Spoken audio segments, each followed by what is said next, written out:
All right, welcome back to another episode of Longhorn University, helping to explain the real estate investing world with some of our Longhorn borrowers. Jhoem has done a number of deals with us and is very experienced as a real estate investor in multiple facets of the process. Thanks so much for coming by. Thank you for having me, Jared. All right, so I guess let's start at the beginning. How did you get into real estate investing? I started this back in 2016. Whenever still the market was not as it's more of a stable market. It was 2008 through 2012. It was rougher market, but then 2012 to 2016, I think market stabilized a little bit. And I was working full time for a bank, and I was saving my money. I was like, what should I do with my money? What should I invest in? Something that I can actually do well and not lose money. And I started looking into podcasts and started looking into online information. I'm like, what the heck, I'm just gonna go ahead and do it. I'm younger, so if I mess up, I can always come back, or try to come back. So I went ahead. I was on Facebook one day, and actually some lady posted, I'm selling this house. It was a duplex in Grand Prairie, 1970s build, little brick townhouse, 2-bedroom, 1 bath. She was selling it at that time for $39,000, and luckily I had saved up close to that amount. And I remember calling my mom, and I'm like, "Hey, I'm so scared about doing this. What should I do?" She was like, "Hey, just do it. If you mess up, you can always try to come back. You can always come back, But what if you do well? What could unfold after that?" So did you quit your job? No. Oh, okay. No, So no, you're still okay. Got it. I was still working full time Yeah. for Bank of America, and I went ahead and I looked at the property. I got there, it was pretty beat up. Not nothing too crazy, but it was at that point I was like, oh man, this is a really bad condition house. And I remember telling myself, okay, cool, I'm gonna do it. If I mess up, I'm just gonna come and live here myself. Luckily, I was able to get it. I was able to get it rehabbed and rent it out within 45 days, I believe, at that point. And after a year, I kept it. I leased it out, and it started opening my eyes. So okay, cool. It actually does work. I have somebody living there. It's paying rent, and I got it to where I had it for about 2 years, and I'm like, you know what? I'm actually gonna. What if I sell it, and then just repeat, rinse and repeat, rinse and repeat, rinse and repeat. And I was like, I'm gonna test the waters. I'm gonna put it on the market, see what I get. Because at that point, the tenant was like, hey, I had to relocate. I'm actually gonna move down to Houston. So here's the keys. I'm gonna leave in about a month or so. That's perfect. So I was like, okay, he's leaving. I'm just gonna test the waters, put it on the market. If I get what I want, then let it go. And if I don't, then I'll just lease it out to someone else. No big deal. We put on the market. About 3 days later, boom, cash offer for whatever I'm asking. I'm like, oh man, this actually works. Yeah. And I'm like, okay, well, this is nice. This is not something that I'm used to, so I'll sell it, and then I'll look for something that I could rehab, and go from there. So transaction went through just fine. About a week later, I find a property that as of today I keep as an Airbnb now. I found a property for about. I sold that last property for about $100,000. I bought it for $39,000. After 2 years, selling it for $100,000, I was like mind blown that I actually worked. And then I found a property down in the Arlington Entertainment District for about $80,000. And I'm like, okay, so I'm that $100,000. I'm gonna use it for that $80,000 transaction purchase, and then use the 20 to fix it up, and then go from there. And it just went like a domino effect right after that. What do you think when you look back to that point and where you are now? What are some of the things that you've learned and some of the key lessons that have allowed you to grow as a real estate investor? You can't do everything on your own. You can't do everything on your own. You have to involve people. You have to take off responsibility from other stuff. You can't just take on everything. I'd love to take on everything, but you literally cannot do it. You cannot grow without other people. as cliche as it sounds. So, okay, and who are those other people? You talk about contractors? What are you talking about? Contractors, employees, because I do have a full squad of 10 employees, where they actually, before I was the one that was actually picking out the designs. I was actually the one doing the QA. I was the one doing, picking up material or picking up, other stuff. And I'm like, okay, cool. I can't be, finding deals and picking up material at the same time. So I have to either do one or the other. So I have to start in order for me to grow, So I was like, okay, cool. So I need to start, bringing somebody in to do this. I need somebody to bring in to do this, and then so I could actually scale and not just stick to one thing. How many deals have you taken down in your real estate investing career? Yeah. Whew. It's probably About. above 100. Okay. And how many of those are flips? How many rentals?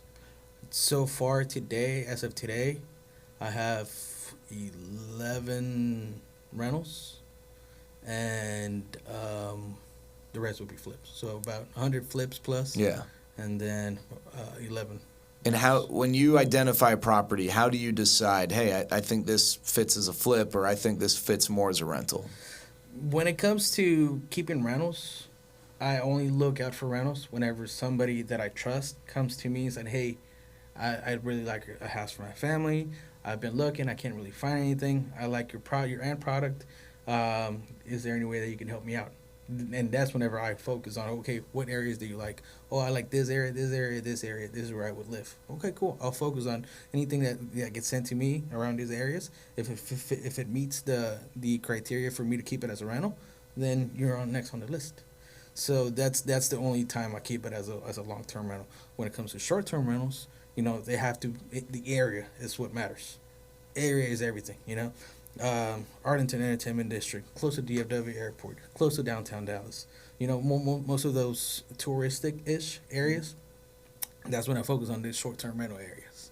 But long-term rentals, I'll only keep if somebody that I trust, such as my teammates, co-workers, or workers or subs come to me like, hey, I'm looking for a house. I can't really find anything. We like your end product. Can you find something? And then, I think that's always you're talking about finding stuff. That's the $100,000 million question, whatever the price point is. But what do you do? What have you learned about finding the right deals? There are houses on the market. How do you go about finding the right deals, and what do you use, or what are some of the things that you think about in determining whether it's something you want to pursue? I have to learn the area. I have to know the area that I'm working on. So I focus a lot in, the southern and eastern part of Dallas. So because that's where your comfort is. Yes, exactly. Because if you look at those areas, the price points on those areas, they're sub 300. So they have a lot of exit strategies. They have multiple exit strategies. If you're looking for, if something with that house happens, you have plan A, plan B, and plan C. So that's why I think the most important thing is getting familiarized with the areas that you're working on. Because I don't think I put myself at that position where I would go out there to an area that I'm not very familiar with to look for a rental. 'Cause for whatever reason, that guy's like, hey, yeah, I'll rent that house from you. I'll pay you, above market rent just so, you can give it to me. And then that guy or that person lives there for about a year, and they're like, hey, I have to go. And then that rent that I was used to, or that I base myself or the deal off on, not everybody else will pay it. You know what I mean? Yeah. So I think that's, to me, the most important thing is getting familiarized with the areas that you're working on and master that. Yeah. We have areas in which we will and will not lend, right? And I think it's a similar concept for us. Like the super rural deals that sometimes people will bring us, it's not that we don't think that it's a worthy investment. It's just not. We don't know fill in the blank town with 500 people, 4 hours. You know what I mean? It's a bigger risk. Yeah, it's a bigger risk, and we don't have the infrastructure and the knowledge. And I think it's interesting hearing you talk about that. I've had other investors talk about, how they like to stick to a zip code because that they know that area so well. and whether it's one zip code or 5 zip codes or 5 different whatever it might be, when you're kind of going in blind, there are a lot of things that can slip through the cracks, right? In terms of understanding some of the potential hurdles or what a buyer might say to you, or if you're looking for tenants, the things that are pain points for them with that location. If you know the area, you know how to address that, and you know how to navigate around that, right? Right, exactly.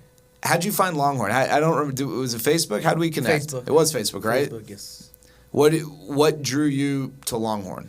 I kept seeing your ads on Facebook about 100% financing, and I'm like, man, that sounds fake. Yeah, it sounds too good to be true. And then I was like, no, I'll probably hit them up later. I don't know. It sounds too good to be true. I don't think a lot of lenders, or I honestly haven't heard other than Longhorn, other lenders say, hey, we'll do 100% financing.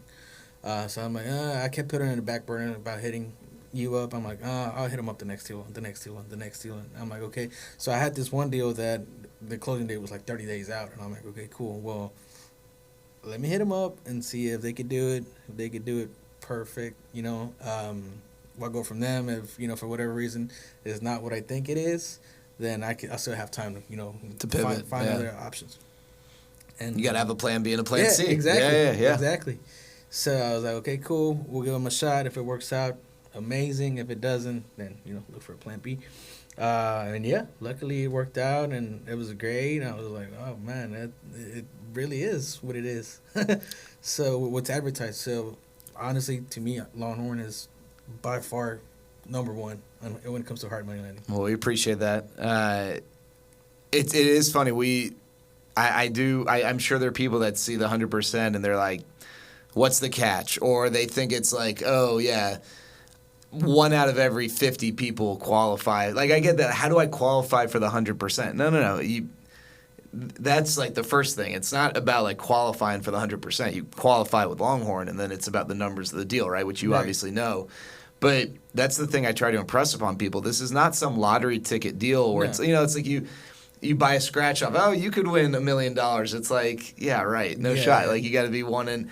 That's not what this is. This isn't some scratch off deal. This is, a good chunk of our deals are covered at 100%. And the other thing is, all right, maybe it's not 100%. Maybe it's 98%. That's not bad either, right? Bad so most lenders are between like 85 to 92%. Yeah. So I think sometimes people too also have the idea, well, if it's not 100%, then it's nothing. But that's not, okay, so maybe it's not 100. Maybe it's 99.6. Maybe it's 97%, whatever. Right. That's still, like you said, going to be, in our eyes, better than maybe what's out there.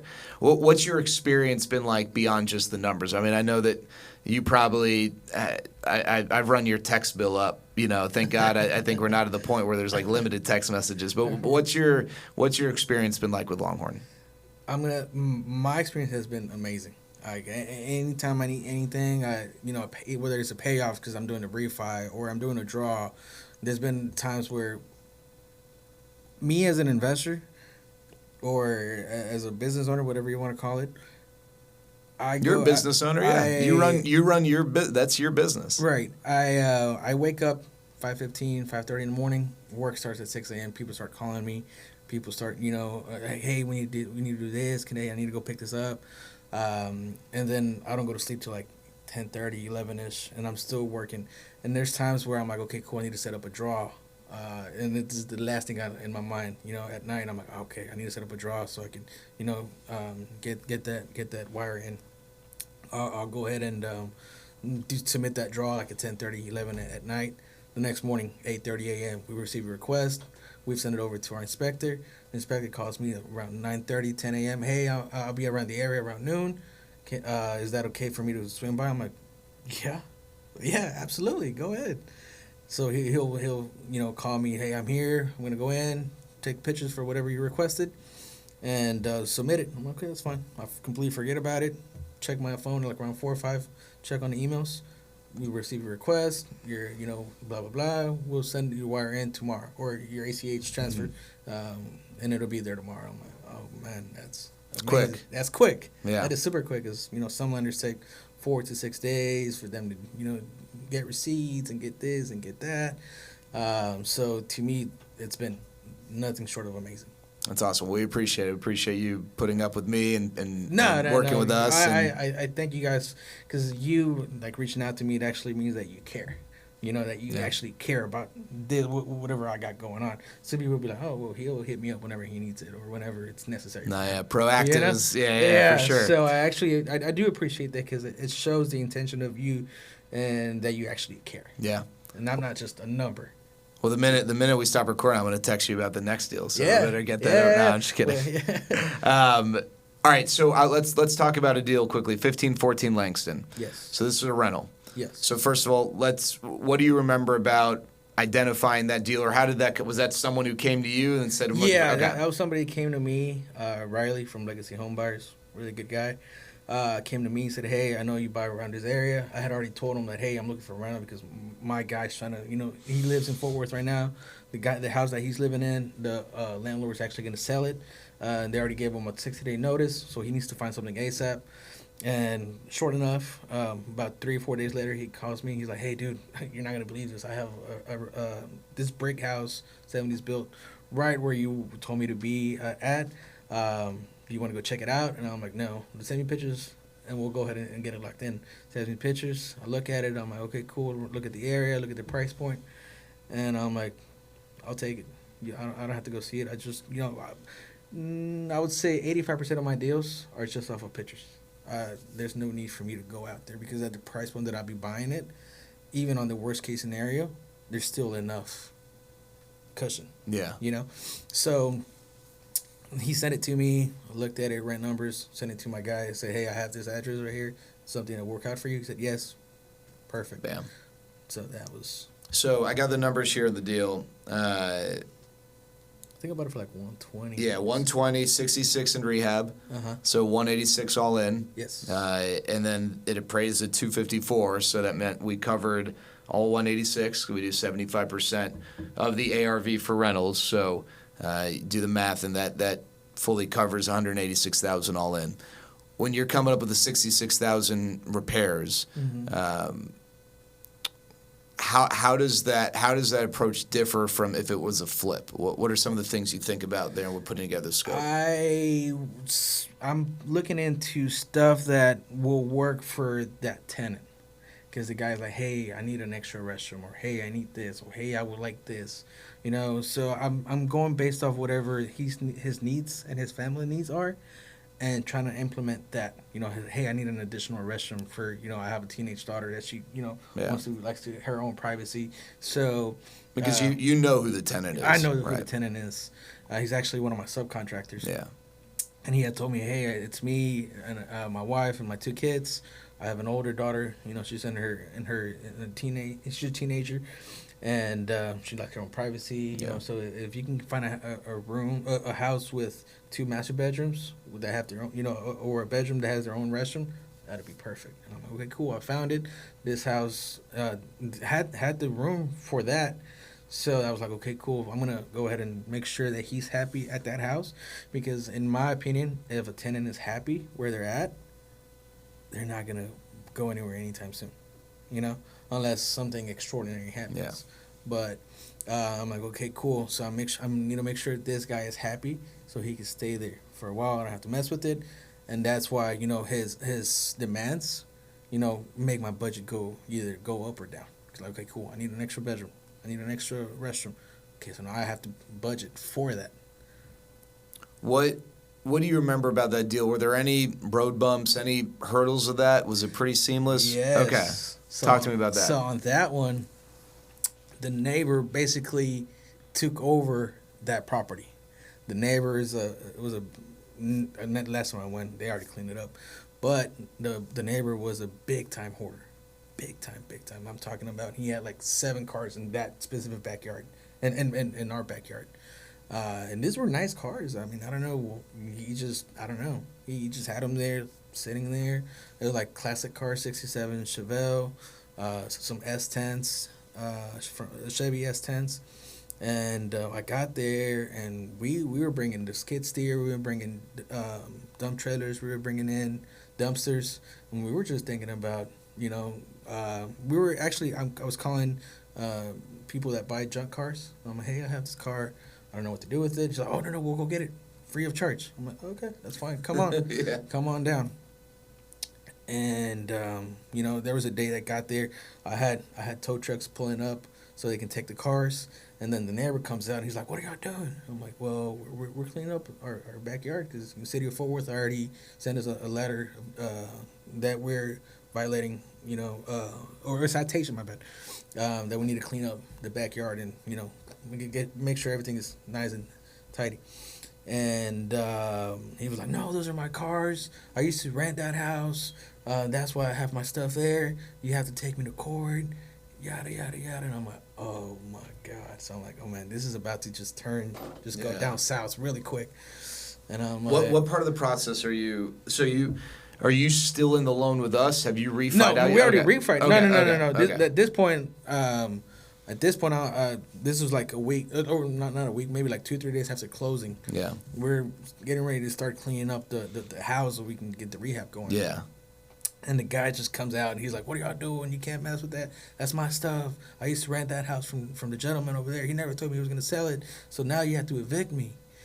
And I'm like, oh, what do you mean? There's no contract. There's nothing. The guy never said that he leased out the house. And he was like, no, you had to take me to court, yada, yada, yada. I'm like, oh, my God, this is not what I needed right now. So the neighbor was playing hard to get at first, you know, and he wouldn't budge until one day we were just cleaning inside the house because we didn't touch he invaded the inside of the house as well. Like he had like tools in there. And one day we were gonna come. We that day we left. Whenever we had the tow trucks, I told everybody, "Hey, let's go. Like, I don't want any trouble with this guy." He was threatening to call the police and say we were trespassing and showing them the documents that we bought the house. He wouldn't budge. I'm like, hey, you know what? I don't want any problems. I don't want to have any. I know my guy's gonna be living here, so I don't want to have any tension between the neighbor and my guy. So I'm like, let's just go. We'll come back another day. Maybe about 2-3 days later, I came back by myself. I saw the guy sitting in the front of his yard. I said, hey, man, look, I just want to make sure that that you know that we bought this house. I don't want any problems. If there's anything that I can do to help you as a good neighbor, I'm there.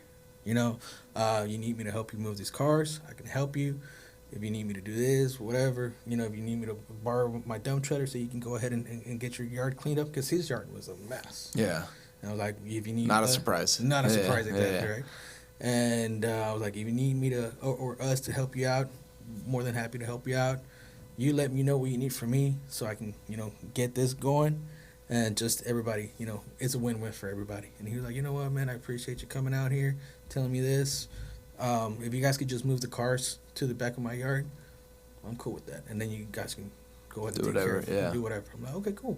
So that saved me from going to an eviction, having to deal with the police or court system. Just good old conversation. Yeah, just a good old conversation. It was just me and him.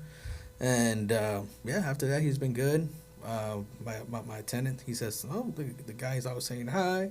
Yeah, I think last time they brought him like a couple of drinks for the guy. So it's all ended well. It worked out for everybody. Happy ending. Yeah, happy ending. But that thing could have gone south really quick. Yeah. Because part of me was like wanting to, whenever he was like, no, those are my stuff. You need to get out. I rent this house. In my mind, I'm like, no, I already bought it, and they never told me there was a lease. Yeah. And I asked him, do you have a lease? He was like, no, it was just a verbal agreement. And I was like, well, sorry about it. At some point, I was like, no, it doesn't. That don't fly. Yeah, right. Don't fly. Yeah. I need to take care of this. Get stuff on paper. Exactly. Well, thank you for sharing that. Yeah, for sure. All right, if someone came to you and said, hey, I work at Bank of America, I work, fill in the blank, I'm thinking of getting into this.